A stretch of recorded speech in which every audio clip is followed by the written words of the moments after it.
bonjour. Bon, c'est un week-end de discours très fort, puisque on a eu là, quand même quasiment un appel du 30 octobre. Et puis hier, j'écoutais un discours qu'a fait mon ami Jean-Pierre Raymond, qui est ici présent, qui a été décoré hier quand même de l'ordre du mérite pour son action quand même menée dans le centre-Bretagne, dans le domaine de la santé. Et je tenais quand même aussi à le resaluer pour ce qu'il fait dans le centre-Bretagne.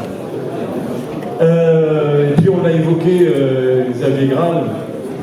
Je me souviens, le premier livre que j'ai fait avec mon copain Yves Quintel, d'Hippox, photographe, s'appelait « Bretagne, tout va bien » en 1973, et il avait été préfacé par Xavier Graal. On reparlera de Xavier ce week-end. Un bon dessin vaut mieux qu'un long discours. Mais une fois n'est pas coutume, mais donc là je vais creuser un tout petit peu, vous paraît. Quand je suis arrivé au lycée de Carhaix, le 1er septembre 1973, pour enseigner la philosophie, je n'imaginais pas que je reviendrais le 30 octobre 2021, quasiment 50 ans après, pour présider le festival du livre en Bretagne. Je dessinais déjà, puisque j'avais illustré la méthode de breton de Perdenez, Brézelec, Buanaguez, lorsque j'étais étudiant à Rennes. Je connaissais un peu l'édition bretonne, puisque venant pratiquement chaque week-end au foyer culturel de Pénescom, entre Bourrin et Stézet, je ne pouvais pas échapper à une pièce de ce manoir extraordinaire qui regorgeait de livres et de disques diffusés par Cobbreil, dont Yann Gosdoué était le pensionneur. Le temps d'un été, je fus même embauché comme chauffeur-livreur à Cobbreil, parcourant la Bretagne au volant du mythique camion Fiat de couleur bleue, dans lequel parfois les bouquins morflaient. N'est-ce pas, Yann? Je pense que Yann n'est pas là. Yann Gosdoué. Voilà. Dommage. Je le salue, évidemment. Depuis cette période jusqu'à aujourd'hui, beaucoup de dessins ont coulé sous les ponts. Des milliers sans doute. En m'invitant à présider ce festival du livre, c'est le dessin qui est à l'honneur.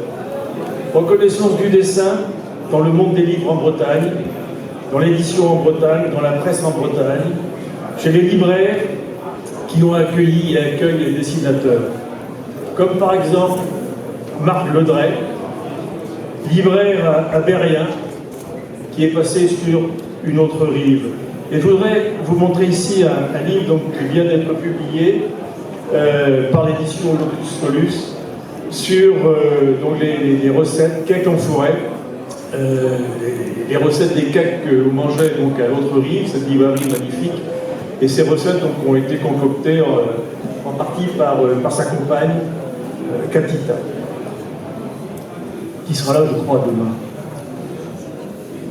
Si je devais citer les noms de tous les dessinateurs bretons, qui depuis des décennies usent les lignes de leur crayon pour dessiner la Bretagne, on vous prête lors de l'apéro, et à Carhaix, c'est pas très bien vu. Des dessinateurs au crayon explosif, comme ceux de Youdker, dans les années 70, un harakiri breton arborant de jolies fesses à la une du journal. Un peu plus tard, Frilouz, un magazine de BD créé dans une région, la Bretagne, et diffusé dans toute la France.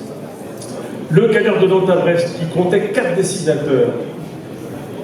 Des dessins sans censure, s'exposant parfois à des poursuites judiciaires. Le dessin comme contre-pouvoir, contre l'obsession du pouvoir et du profit. Le dessin souvent au service des luttes sociales, des combats écologiques et culturels, contre le fanatisme, le fascisme, le racisme. L'assassinat de 5 dessinateurs et d'un professeur a révélé ce que représente le dessin dans notre culture et l'exigence absolue de la liberté de tout dessiner, avec le même souci de créer de la beauté et du sens, grâce à la magie du trait. Le dessin, mode d'expression où tout est possible, et où l'on veut faire partager ce plaisir de représenter par une image qui est fixe et simple, quelque chose qui peut être dynamique, mobile, complexe, abstrait, tendre. J'ai toujours envié mes copains musiciens, chanteurs, sonneurs, guitaristes, entraînant les derviches tourneurs bretons dans des gavottes effrénées, des valses que Vienne nous envie et des rock'n'roll électriques, Le crayon n'est pas un accordéon diatonique ni un bilioukose, mais permet néanmoins de créer une espèce de blues, un blues racontant la Bretagne et les Bretons avec leurs contradictions, leurs fêlures, leur humour, leur créativité, leur combativité, leur langue, leur culture. Pour comprendre la Bretagne, il faut lire ses écrivains, comme par exemple Xavier Graal, disparu il y a 40 ans, Angela Duval, la grande poétesse, mais il faut aussi regarder les dessins des illustrateurs, des auteurs de BD et de livres pour enfants, des dessinateurs de presse, des graphistes, affichistes, qui nous montrent des choses qu'on ne voit pas nécessairement. J'ai eu le plaisir d'illustrer des livres écrits par des écrivains, des poètes, des journalistes, des professeurs,